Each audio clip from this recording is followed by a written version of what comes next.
So yesterday, I would no, not yesterday. I think about a week ago or so, I got a letter. I opened a letter because I was ignoring it. You find out when you're in the business, you get a lot of letters, and eventually you just get tired of reading letters, right? But anyway, I got a letter from a company, a staffing company I used to have in Boston, not the home health agency, but what I used to have was a staffing company for my home health agency. So workers used to work under my staffing company, and then I used to contract my staffing company to acquire workers and uh, pay them that way. Anyway, uh, I also let go of that company during COVID, and I kind of just it just didn't reopen after COVID. So I was like, I thought the company was done with it. I got a letter from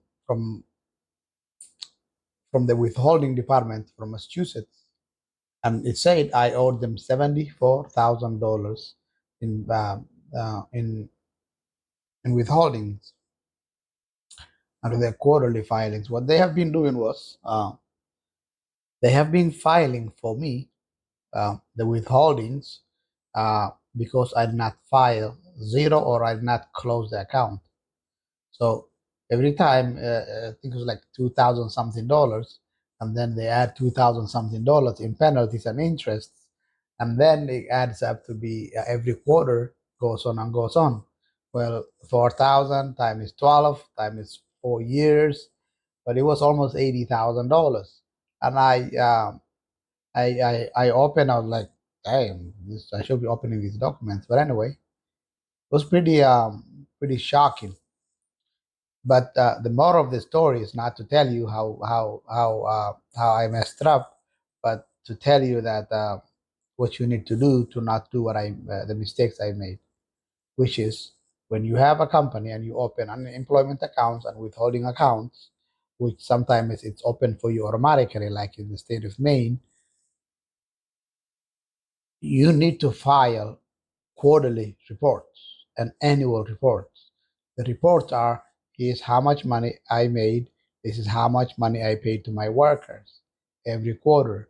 If you made no money, you need to file zeros because I made no money in the last 4 years in Massachusetts in that staffing company, and the revenue department decided to file it for me an estimated amount based on the last quarter I actually filed where I had workers.